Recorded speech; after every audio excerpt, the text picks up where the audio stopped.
Welcome back to Golf is a Four-Letter Word right here on Team 1010 KXPS. I'm Francoise Rhodes. Thanks for joining us, folks. All right, as promised, joining us today is Dave Stockton Sr. Hello, Dave. How are you today? Good morning, Francoise. Nice to talk to you. Well, it's great to have you back on the show. You come on just about every year to talk about the upcoming Bighorn Institute.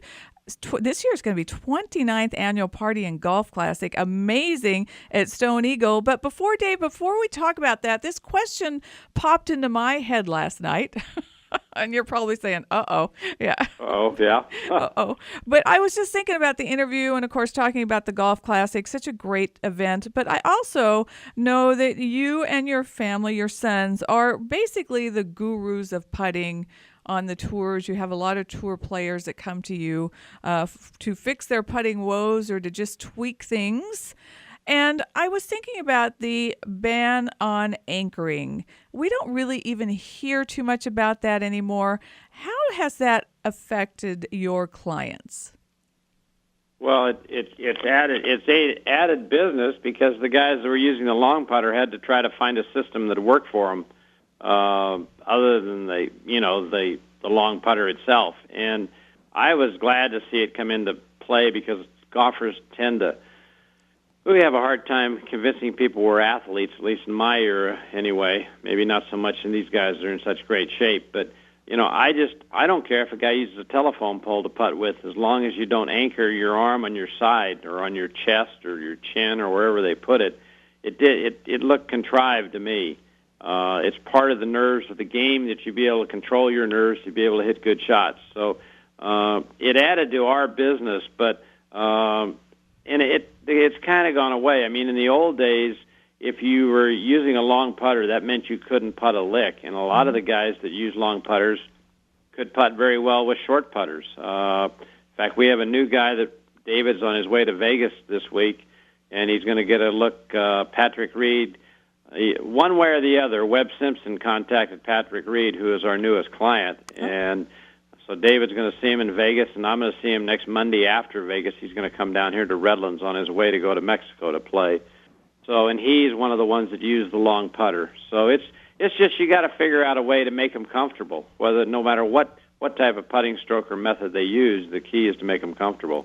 And with us, folks, is Dave Stockton Sr. Dave, did you think that perhaps a lot of that was just mental security more than making their putting stroke any better? Well, Francois, I think the thing in putting, I honestly believe it's all mental, and it's maybe 10% physical. But if you think you're going to make something, or if you perceive you're going to get a benefit out of something, you stick with it.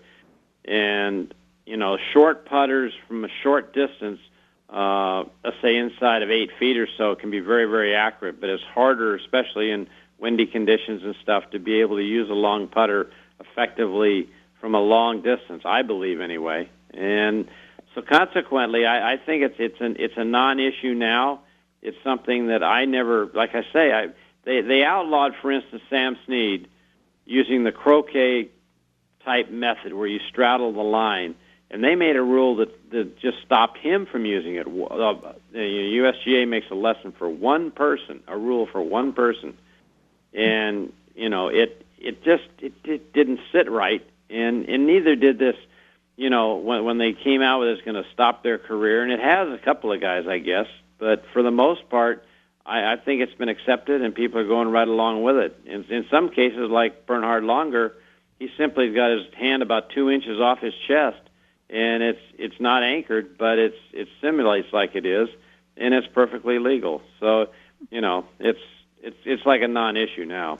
Okay, well, and that's why it popped into my head, because there was so much hoopla. So, all right, moving along, Ryder Cup. You've been a former Ryder Cup captain. What did you think of our Ryder Cup? I was very excited. Kathy and I were there, flew home on Sunday to get back for her cancer walk here in Redlands, but it was spectacular. I mean, there was a lot of conversation back and forth about this task force and creating this group that would kind of oversee it. And the bottom line is the PGA used to pick the Ryder Cup captains, and no one knew whether it was one guy or 5 guys or 10 guys or whoever picked it. And a lot of times, specifically Larry Nelson, they overlooked a candidate that would have been an unbelievable Ryder Cup captain. And now the group that picks it consists of four former captains, 4 future captains probably, and then only 3 PGA officers. So the players basically control it. There was no party this year beforehand, a big gala, which is basically just a party for the PGA of America to have their guests come, and the players are mingled out there like you're going to a modeling show or something. It didn't benefit the players. They're there for one reason only, and that's to win. And you're not for socializing. And basically, what's happened is they got it right. I mean, 17-11 is a really good thumping. Yeah. And that's basically what should happen on either side of the Atlantic, because they should be favored over there, but we should certainly be favored over here. And that went a long ways to getting us back on track, I thought. Well, definitely, and it was so an incredibly exciting. I still get goosebumps now thinking about it. And with this, it was unbelievable. And for me to have 2 of our clients, one being Rory McIlroy going up against Patrick Reed, our newest, in an epic match, and also Garcia going up against Mickelson. Mm-hmm. It was must-see TV, and that's what the Ryder Cup should be all about, and it was really great. I bet you got a few goosebumps as long as you've been around in the business and as many tournaments as you won and being captain of the Ryder Cup team. I bet you had goosebumps out there as well. Yeah. Oh, I did. And being there and watching the action, I still can see Rory going nuts on the 8th green, and then Patrick Reed making it from a third of the distance, but still from over 20 feet, and kind of shushing him, and they were both laughing, and McIlroy kind of waited for him. They walked off the 8th green arm in arm, hand around each other's shoulders. I mean, that says a lot about what the thing was. They played as hard as they could, very competitive, patriotic, and then they realized, it's about our game, and it really showcased it well. Well, and I agree with you completely. That was almost just the highlight. There were so many highlights, but just seeing them do that, the camaraderie, being so, impressed with what each other, the respect, that really was such a moment there. I remember that too, sticks in my head. And with us, folks, is Dave Stockton Sr. He is with us today to actually talk about something completely different than what we've been talking about.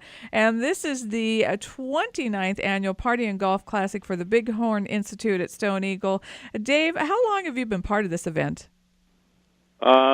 I would say I've been part about 26 years now, or 27, something like that. The Golf Classic, I've been 29, actually, because I started it. Because when President Ford, back in the day, asked me if I would become on the board of the Bighorn Institute, he wanted, because I loved, Kathy and I both hunt, and they wanted a balancing point between all the biologists and everything that were, on the other side of the aisle. And it was a marriage made in heaven, meeting Jim DeForge at the time, who was unbelievably dedicated to the wild sheep of the world, and to have it in our backyard and to be saving something that, you drive up over the Highway 74 and you see sheep, you see them behind the Ritz-Carlton, you see them on the golf course, unfortunately, out there at PGA West when they play the tournament and stuff.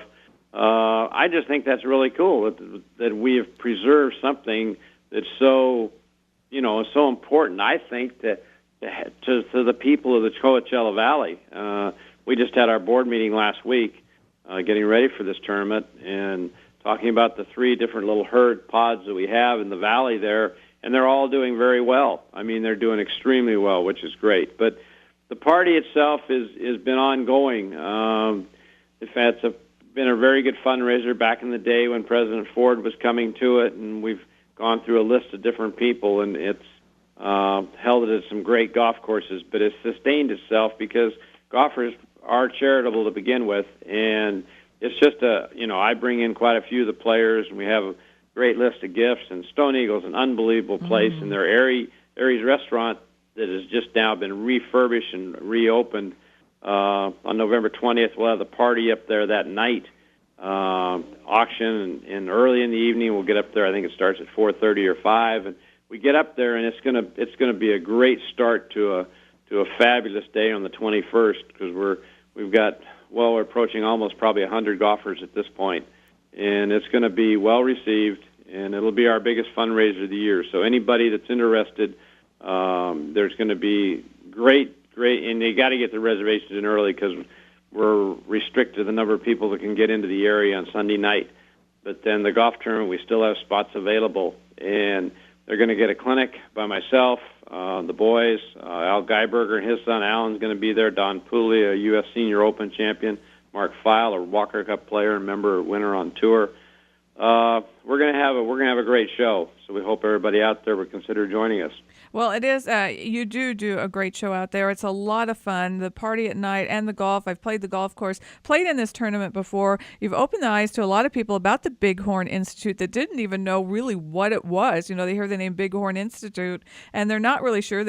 Some assume it has to do with bighorn sheep, but it's an eye-opener in that regards, but also to play Stone Eagle, phenomenal golf course in Palm Desert, just a lot of fun. And then your clinics. Everybody is glued to you, and it's the fun part after your clinics is all the players, everybody goes to their respective holes, they tee off, they do their thing, and everyone out there on the putting surface is trying to remember exactly what you guys said and do that. So, I mean, it really is a lot of fun, Dave. You do a great job with your family out there and the boys. Well, Francoise, yeah, we appreciate that. It basically what we do when we do a clinic, we're not trying to show off. We distinctly want to have everybody go away with an idea that's going to help he or her get better. And if we can cut your handicap by 3 or 4 shots, then it made your participation in the Bighorn Institute Golf Classic a benefit to you. And so everybody benefits, and that's what we look forward to every year. Well, we look forward to this event, and it will be posted on the website, Golf is a 4-letter word. Dave Stockton, Sr., thank you so much for giving us a shout, telling us a little bit about this event. We will see you up there at the 29th Annual Party and Golf Classic at Stone Eagle, and I know you're always eager to be here in the Coachella Valley. I am sure. How often are you able to get out here and play some golf? I don't come out and play. I mean, I'm coming down this time of year because I'm doing duck hunting and wildfowl hunting down at the opposite end of the Salton Sea down by Nyland. But I actually don't play anymore. I think I played 11 rounds last year, and I'm going to play in Jim Colbert's event at Bighorn coming up the second week here in November. I think the 13th and 14th, somewhere in there. But other than that, I just get a great kick out of instructing and helping people. And when you get a Patrick Reed or a Webb Simpson or some of these people, and you know that you're changing the course of their life, it's a lot more important than me going out and playing a few holes of golf. I hear you. Well, thank you so much, and we appreciate all that you do here and everywhere in the golfing world. Dave Stockton, Sr., we'll see you up at the 29th Annual Party and Golf Classic for the Bighorn Institute at Stone Eagle on November 20th and 21st. The number to call is 760-346-7334, and I will have that information all on our website. Thanks, Dave. Thank you. Have a nice day. You too. All right, folks, we're going to step aside for just a moment. You've been listening to Golf is a 4-letter word right here on Team 1010 KXPS. We'll be right back.